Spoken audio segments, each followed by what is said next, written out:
네, 지난주까지 마태복음을 이제 마쳤습니다. 다시 이제 구약으로 넘어와서 오늘부터는 이제 호세아서를 우리가 읽어가고자 합니다. 호세아서 잠깐 들어가기 전에 구약의 역사를 아주 간단하게 나누어 보겠습니다. 구약의 역사를 3명의 인물로 나눌 수 있습니다. 중간에 다윗을 딱 놓고 다윗이 주전 1000년경의 사람이라고 본다면 주전 1000년경 그 1000년 전에는 아브라함, 그리고 다윗을 기준으로 1000년 후에 예수님입니다. 참 쉽죠?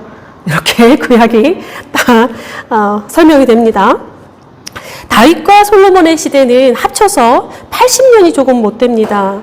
그리고 솔로몬의 아들 때에서 이제 북이스라엘과 남유다로 이렇게 나라가 두 개로 싹둑 나누어집니다. 솔로몬의 아들 르호보암을 중심으로 해서 유다와 베냐민이 남유다로 결속하고 여로보암을 중심으로 나머지 10지파가 이제 연합을 하면서 북이스라엘이라 그렇게 이제 이름합니다. 그래서 이제 그 구약을 보면 뭐 북이스라엘, 남유다 이런 말들이 굉장히 많이 나오는데요. 이제 이런 상황입니다. 솔로몬 이후 북이스라엘은 200년을 지나면서 주전 8세기에 아수르에 의해서 먼저 멸망을 하게 됩니다. 북이스라엘이 멸망한 다음에 남유다는 약 135년을 더 지속이 됩니다. 그러다가 6세기 초반에 이제 바벨론에 의해서 멸망을 하게 됩니다. 북이스라엘이 멸망하는 그 시점, 그러니까 주전 8세기경인데요. 그때부터 이제 예언자들이 굉장히 많이 등장을 하게 됩니다. 전통적으로 이사야, 예레미야, 에스겔, 다니엘까지 4가지의 책을 우리가 대예언서라고 부르고 나머지 호세아부터 말라기까지를 소예언서 이렇게 부릅니다. 이 대와 소는 책의 분량에 따라 나누어졌다 그렇게 보고 있습니다. 소예언서가 12권인데 이 12권을 12선지서라 이렇게 부르기도 합니다. 히브리 성경에서는 이 12선지서를 한 덩어리의 작품으로, 그러니까 단일 예언으로 그렇게 간주하고 있는데 각각 저마다의 어떤 책에 자리가 있지만 동시에 서로 간에 얽힌 내적인 연결고리가 존재하는 책이기 때문에 한 덩어리 전체로서 읽히는 것도 중요하다 그렇게 여겼던 것 같습니다. 12선지서는 주전 이제 8세기, 그러니까 북이스라엘이 멸망하는 거예요. 북이스라엘이 멸망할 즈음, 그러니까 주전 8세기부터 7세기, 6세기까지 이렇게 걸쳐지는데 북이스라엘이 멸망하는 주전 8세기부터 남유다가 멸망하는 주전 6세기 요 200년간은 굉장히 많은 선지자들이 나와 있고 특히 이제 12선지자가 그 시대에 걸쳐져 있다 보시면 되겠습니다. 이 12선지서가 호세아로부터 이제 시작을 됩니다. 오늘 그래서 호세아 처음으로 읽었는데요. 그러나 가장 먼저 등장한 선지자는 아닙니다. 호세아보다 앞선 선지자가 아모스입니다. 그 다음이 호세아인데, 그러니까 이제 12선지서, 그러니까 우리가 호세아부터 말라기까지 이 12선지서가 사실 연대기 수는 좀, 연대기 순에는 꼭 들어맞는 것은 아니다. 이렇게 생각하시면 되겠습니다. 우리가 예언자, 선지자라고 불리는 이들의 활동에서 쉽게 생각을 하게 되는 것은 이들이 가진 그 예고하는 신통한 능력을 사실 많이 생각을 하게 됩니다. 그래서 예언자 하면 미래를 이렇게 점쳐주는 그런 역할들도 많이 인식을 하고 또 현재는 또 그런 예언자들을 또 많이 찾아다닙니다. 예, 물론 그런 면도 없지는 않습니다. 그러나 예언자, 선지자로서의 존재의 의미는 거기 있지 않습니다. 이들이 가진 가장 중요한 역할은 그 시대에 던지는 하나님의 물음에 있습니다. 시대를 향한 하나님의 질문, 지금 여기에 죄 아래에 있는 인간들을 향한 여호와 하나님의 뜻을 전달하는 것이 이들이 가진 소명이요, 이들이 가진 존재 이유였습니다. 성경은 그리고 예언자들과 선지자들은 종종 미래를 이야기하기도 하지만 그들이 바라보는 것은 현재입니다. 또 종종 미래를 또 얘기하는 그 가운데에서도 그들이 미래를 얘기하면서도 현재를 바라볼 수 있도록 하고 또 우리가 만나는 첫 미래가 현재라고 하는 사실입니다. 때문에 예언자들을 통해서 우리가 들어야 되는 메시지는 오늘 여기에 던지는 하나님의 질문입니다. 주전 8세기의 예언자들, 그러니까 아모스, 호세아, 이사야, 미가 이런 선지자들의 공통점이 있습니다. 희망적인 미래가 펼쳐진 듯 살아가는 사람들에게 유죄를 선언합니다.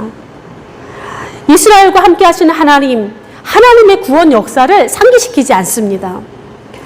도리어 하나님이 이스라엘을 향해서 이게 진격하고 계시다, 이렇게 이야기를 합니다.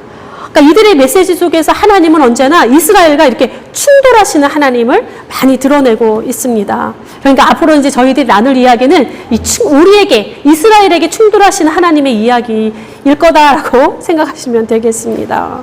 그동안은 위로의 말씀이 많았는데, 선택을 받았기 때문에 안전한 게 아니라 선택하셨기 때문에 하나님께 더 위협을 받는다라고 하는 그런 역설을 선포하고 있습니다. 호세아는 선지자 중 유일하게 북이스라엘의 선지자입니다.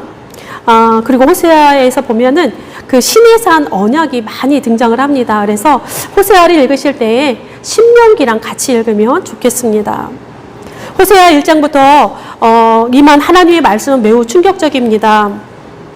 그러니까 12선지자의 문을 여는 첫 장으로서도 이 전체를 아우르는 그런 무슨 매우 엄중한 의미가 있다라고 보시면 되겠습니다. 인간에게 임하는 하나님의 말씀은 언제나 소명이라고 하는 것으로 이어지기 마련인데, 호세아에게 임한 하나님의 말씀은 너무 냉혹한 것은 아닌가 싶을 정도입니다. 결혼을 하라 하시면서 상대는 음란한 여인이라 말씀하시고, 자녀를 줄 것이다 라고 하시나 자녀들에게 주시는 이름은 온통 저주입니다. 여기에 부모님들 계시잖아요, 그죠? 내 아이의 이름을 지을 때 저주의 의미를 담아 짓는 부모는 세상에 없을 것입니다. 호세아에게는, 장자에게는 이스라엘이라고 하는 이름을 주시면서 피의 심판을 예고하고 있고, 딸을 주시면서 내가 국률이 여기지 않을 거야 라고 말씀하시고, 막내 아들을 또 주시면서 너는 내 백성이 아니야 라고 하는 의미를 담는 그런 이름을 주십니다. 기가 잘 노르십니다, 그죠? 선지자로 부름을 받은 호세아는 그렇다 치더라도 그 아내들과 또 그 자식들은 무슨 죄가 있어서 그러한 이름을 받는단 말입니까? 사회적인 통념을 산산조각 내고, 특히 자녀들에게는, 태어나지도 않은 그 자녀들에게는 너무 가혹한 것은 아닌가라고 하는 생각도 듭니다. 정작 호세아의 이름은 구원이라고 하는 의미를 담고 있습니다. 아이러니하죠.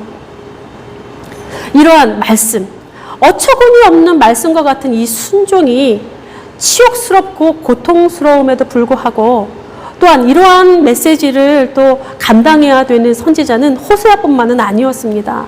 이사야의 경우에는 벗은 몸과 벗은 발로 3년을 지내야 했고, 예레미야에게 임한 말씀은 결혼하지도 말고 자녀도 낳지 말라. 그러니까 결혼을 하고 자녀들을 낳게 되면 그들이 독한 병으로 죽을 것이고, 땅에 묻지도 못하고 아무도 슬퍼하지 않고 짐승의 밥이 되리라, 막 독설을 하나님이 선포하십니다. 에스겔에게는 내 눈에 기뻐하는 것을 빼앗으니 슬퍼하지도 말고 울지도 말라, 이렇게 얘기합니다. 그날 저녁에 그의 아내를 데려가십니다. 섬뜩한 그런 무서운 하나님의 모습이 막 보여집니다. 이렇게까지 하나님이 잔인한 분이실까?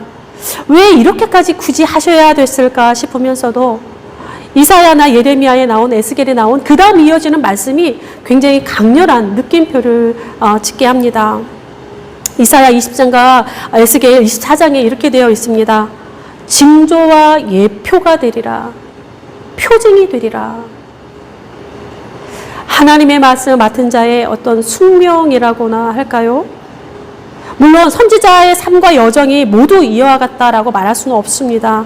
그러나 몇몇의 경우는 이렇게 하나하나가 징조와 예표되는 그런 삶, 표징되는 삶으로 살 수밖에 없었습니다. 지금 바로 호세아가 그렇습니다.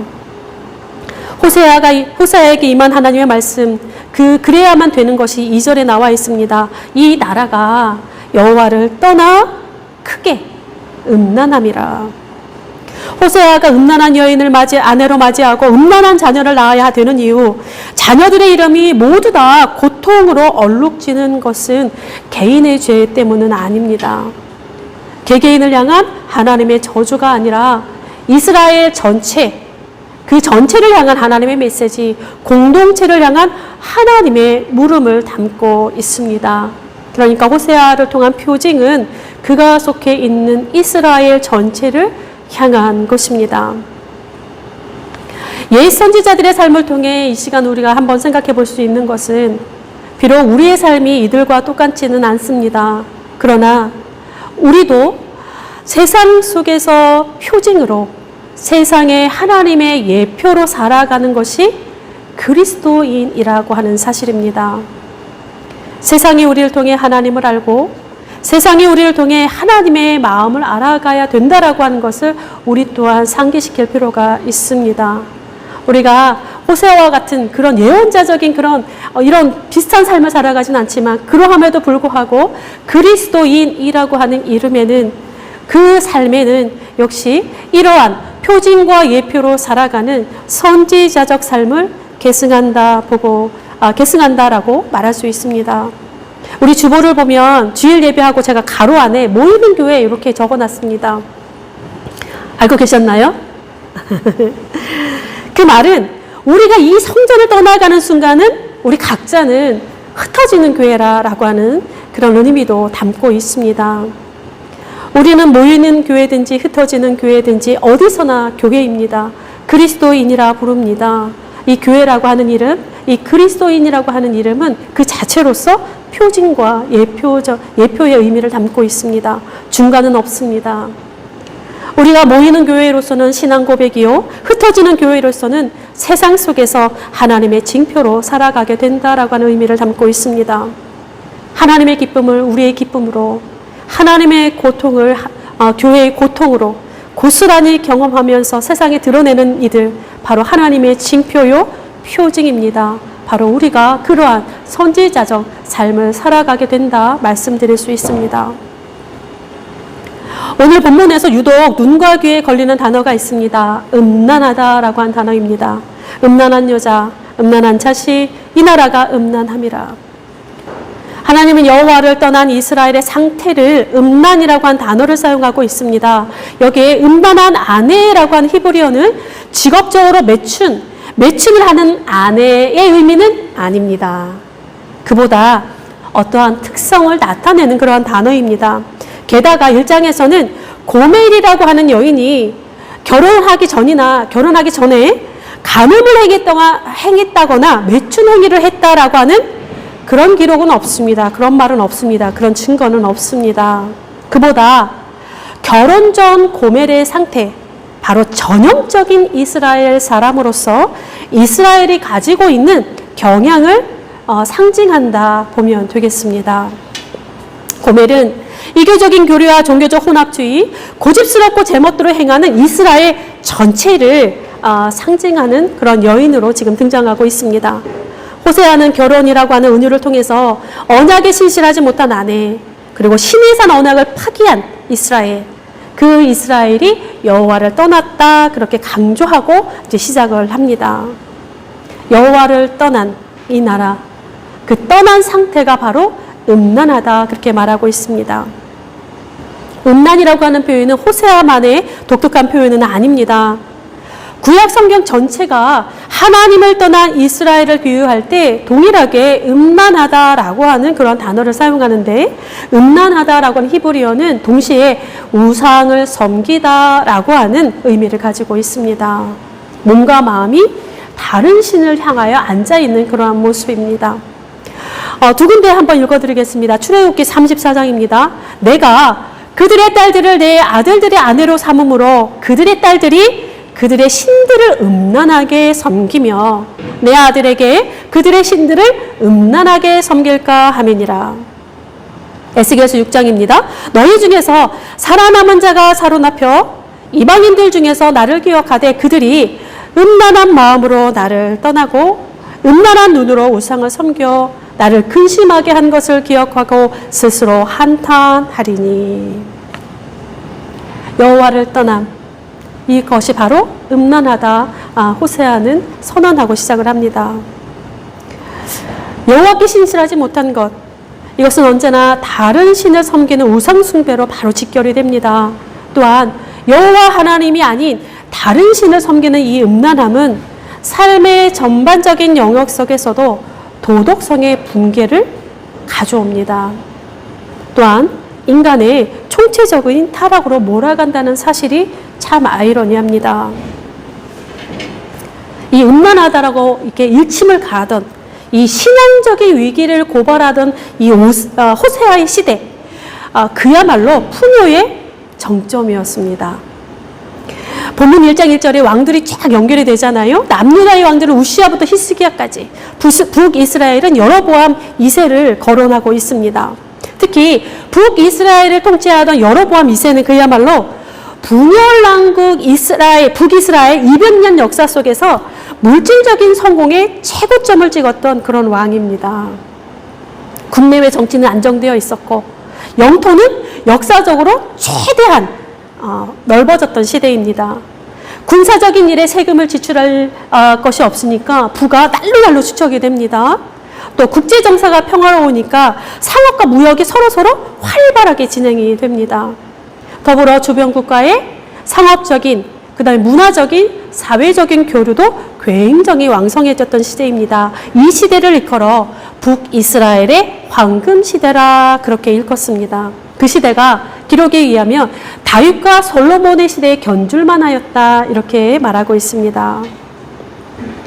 부의 증대, 정치적인 안정, 힘의 확대와 어떤 사회적인 합의가 잘 이루어져 있는 시대, 무엇 하나 흠잡을 것 없었던 그 태평성대의 시대에 하나님을 노래하고 하나님께 대한 감사의 제자가 끊이지 않던 그러한 시대입니다. 그러니까 외연적으로는 무엇 하나 흠잡을 데 없는 그러한 시대였습니다. 그러나 하나님을 떠나 백성이라 그렇게 호세아는 하나님은 말씀하고 있습니다. 그러한 지금 상태인데 외연적으로는 아무 문제가 없는데 이스라엘을 음란한 아니라 고통스러워하고 계시다라는 사실입니다. 물질적인 번영과 신앙적인 위기의 충돌, 또 번영을 구가하는 이스라엘과 충돌하시는 하나님의 이야기가 이제 앞으로 호세아를 통해 우리가 나누게 될 것입니다. 어쩌면 도시 문화에 길들여진 우리의 마음도 편하지 않을 수도 있습니다. 그런 면에서 오늘 또 종교개혁 주일인데요. 505주년을 맞이하는 그러한 주일입니다.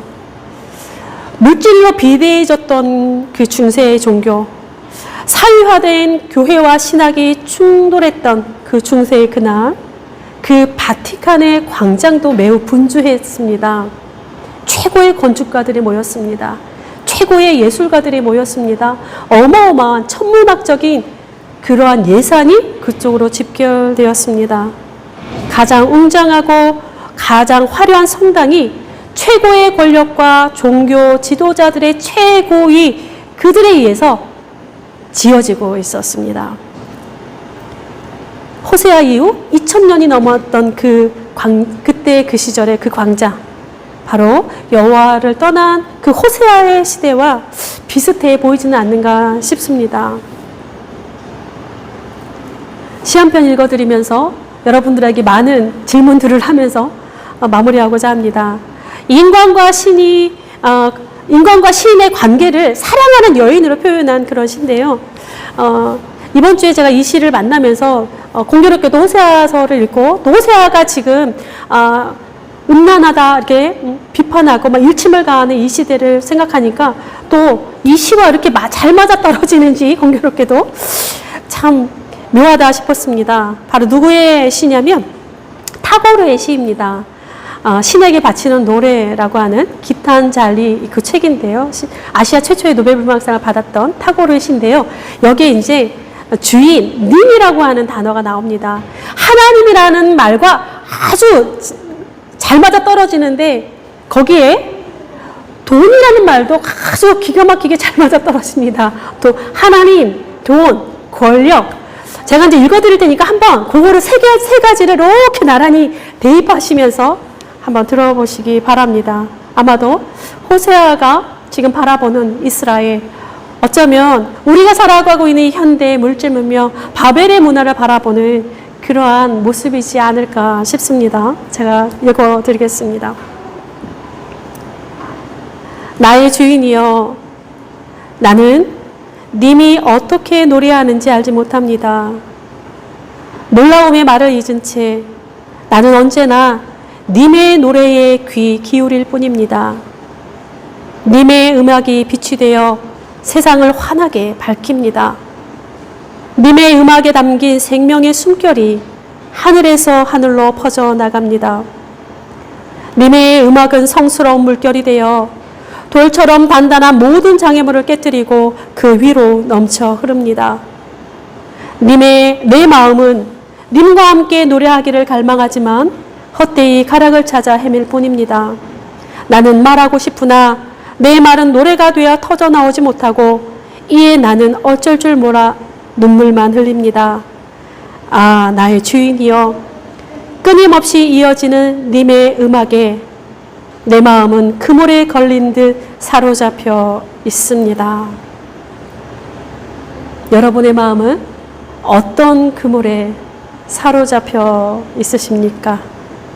오늘 우리들의 교회는, 또 우리들의 교회를 사로잡힌 그물은 어떠한 것입니까? 이번 한 주간에는 이스라엘을 바라보는 호세아, 이스라엘을 바라보는 하나님의 마음을 가지고 또 우리의 삶과 우리가 속한 시대를 바라보며 우리는 어떠한 그물에 걸려 있는지 고민하며 씨름하실 수 있는 한 주간이 되기를 바랍니다. 기도하겠습니다. 신실한 사랑을 노래하시는 하나님, 주의 신실한 그 사랑이 있어 오늘도 우리가 살아갑니다.